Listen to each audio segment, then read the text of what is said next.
Hi, this is Zach. Today we're going to make some origami together. This is a two-part video where in the first part we're going to make some of the individual units for a kusudama star ball.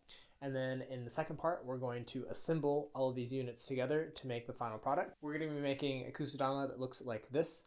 It's my favorite one. I don't know, it's just something really nice about the way all the pieces of paper spiral together. I think it's really satisfying. And it can also be configured in a lot of different shapes, which I think is really fun. Cool, so in this first part of the video, we're gonna be making the actual units for the star ball. So for this, we're gonna be using 3x3 square inches of paper, and we're gonna go over making the individual units themselves. But keep in mind, for the next part of this video, you'll need to make 30 individual units from this in order to assemble the final product. So let's head over to the desk and learn how to make this unit. So now that we are at the desk, we can get started with the first part of this project, which is making the individual units for the star ball. So these star balls, these star balls in this shape require 30 different units, and they have to be folded in a specific way for them to all join together to make this shape. Here I have an example of one of those units. As you can see, it's symmetrical when it's rotated. Here I have another example of the same unit made with the same type of paper. As you can see, you can get two different color variations if you're using two color paper. So this one is folded in one way and this one is folded in another. And I'm going to show you both. So you can decide if you have paper that's two different colors, you can decide which way you want yours to look. So great, so we're starting with a 3x3 inch square of paper. This is wrapping paper that I got from a wrapping paper book, and I thought it would make a nice star ball. It'll be quite similar to the one we have here because this is a pale pink, but this is a pale blue, so I thought that would be kind of nice. So let's go ahead and get started. So what I'm going to do is I'm going to go through each of the steps needed to fold into this, and I'm going to do that a couple of times, and then we'll unfold one of these and look at the crease pattern for it. One thing to keep in mind is that however you fold some of these first initial folds has to be the same for all 30 of your units. Otherwise they won't fit together correctly. They'll be going in opposite mirrored angles. So just make sure you pay attention to how you're folding these first few steps, and I'll point that out again here in a second. So when you're first getting started, the color on top that I have here, that's the color that will be the secondary color. The primary color is the color on the back. So let's start with making that white the primary color, like this one here. So the first thing you're going to do is you're going to fold your square of paper in half.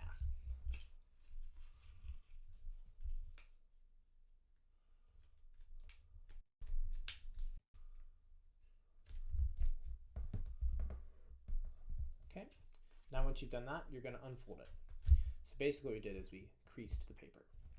Now, this is the step that I mentioned that matters when it comes to doing it the same way for all of your shapes. So here we have the line running up and down through the middle of the square, and we're going to take this bottom right corner and we're going to fold it so that the corner meets this line, and this corner is folded in half. So you might need to play around with it a bit. So that looks about right to me. So I'm going to go ahead and start creasing that.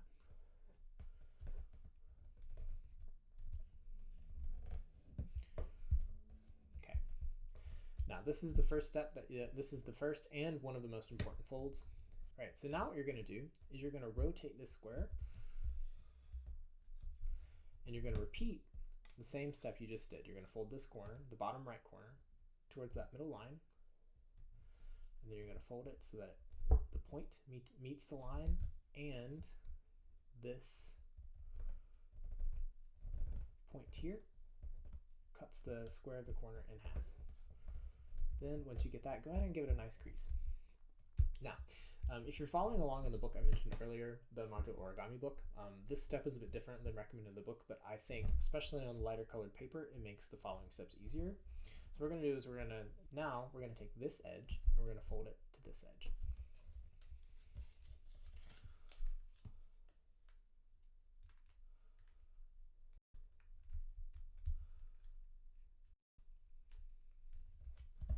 Go ahead and give that a good crease and unfold it. So now we have this new line running from the top to the bottom. Now we're going to fold on each side, we're going to fold the outer edge to this new middle crease.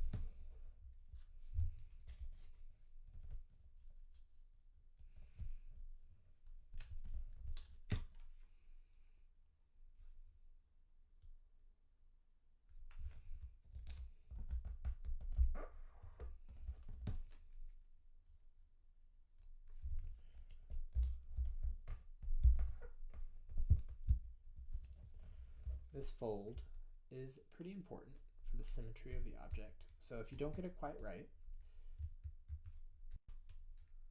feel free to readjust it and try and get it a bit closer to that line. Now once you've done the first one, we're going to repeat that on the other side.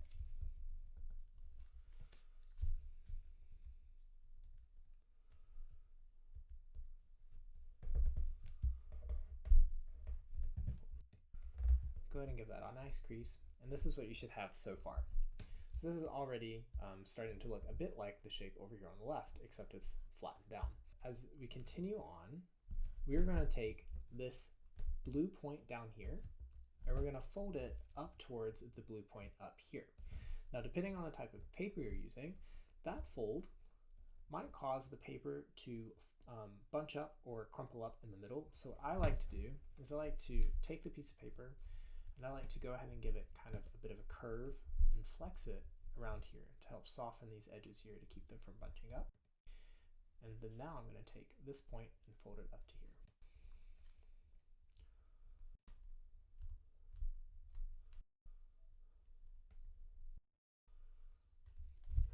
Okay. Give that a nice crease. You've got your first fold that's starting to make this look more like a modular origami piece. So now we're going to kind of unfold this a bit, and we're going to take this tab here on the left, and we're going to fold that over the piece of paper here so that it's tucked around that edge.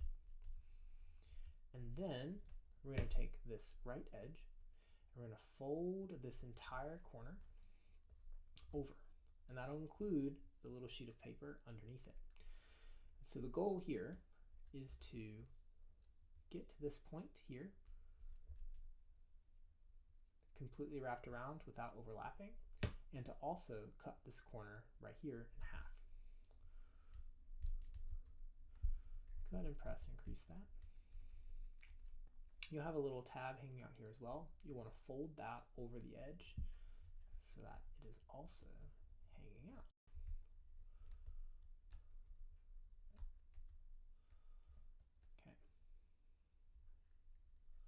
Now let's repeat that on the other side.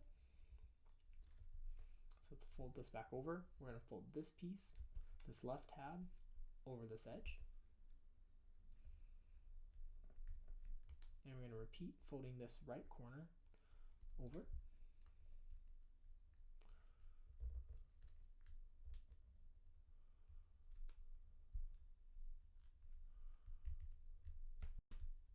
Give it a nice press. And then we're going to fold this right tab over this edge.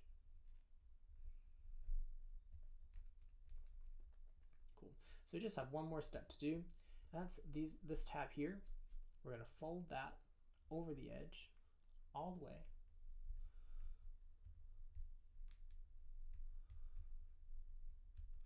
So this looks like just a triangle up here at the top if you flattened everything down. And then we're going to unfold it all the way.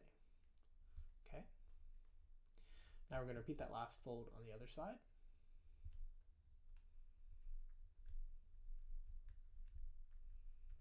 Then we're going to unfold this tab all the way. Then we'll refold the middle just to give that a good crease one more time.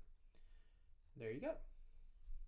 We've made another copy of this unit, ready to be assembled into a kusudama. Let's make one more, but we'll make this blue variation next. So as mentioned before, the primary color needs to be on the back during these first steps. So let's fold the sheet of paper in half.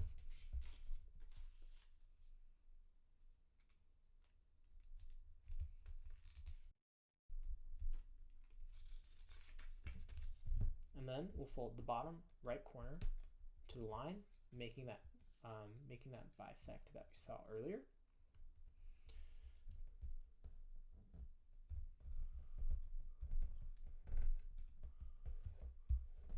Let's repeat that on the other side.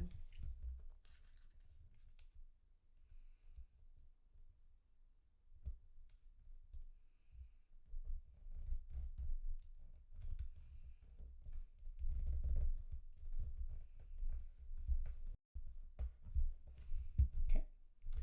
Now, as mentioned before, we're going to fold this blue edge to this other blue edge.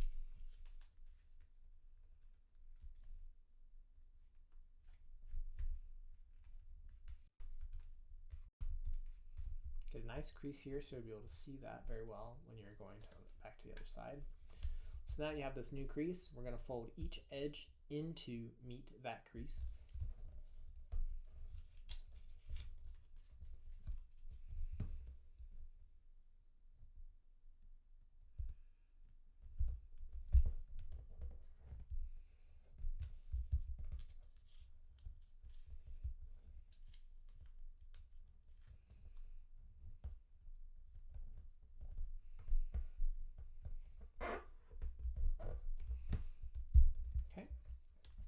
Now we're going to take this bottom white corner and we're going to fold it up to this top right white corner.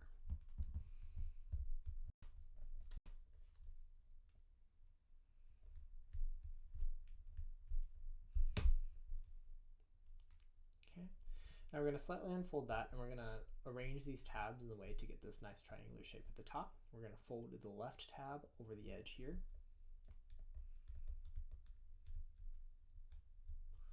I'm going to fold this right section.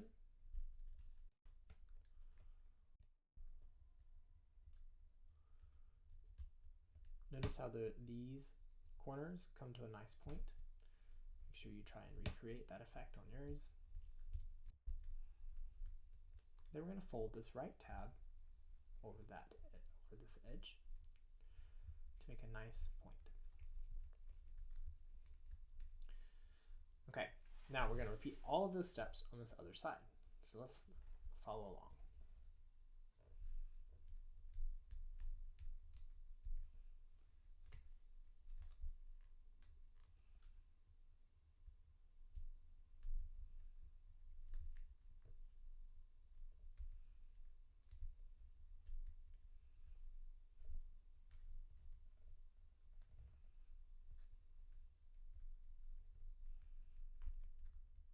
Okay, now for the last part, we're going to take this tab here, we're going to fold it back over this part on the back.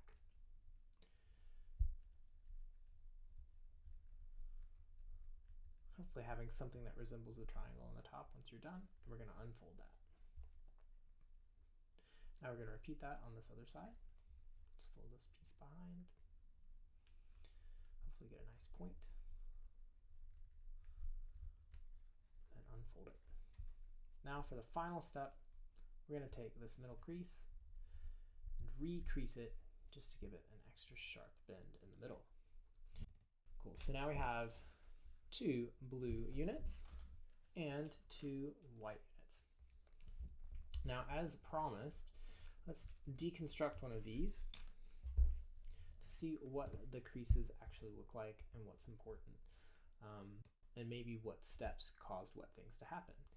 So if we unfold this one just to this part right here, you can see those triangles that we folded in that very beginning step is this blue triangle right here.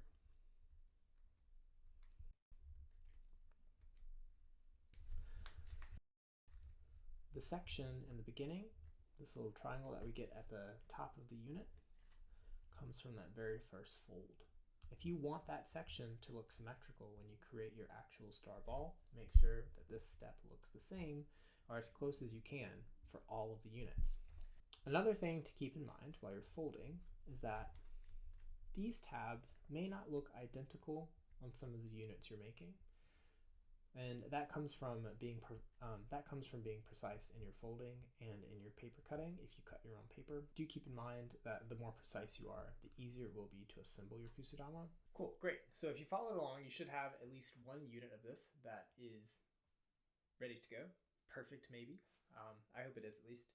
So now what you'll need to do is you'll need to make another 29 of these, or if you want to make some practice ones before you move on to making your real ones, you'll just need to make 30 units before you move on to the second part of this video, and where in that video we'll actually assemble them all together so you'll actually have that star ball.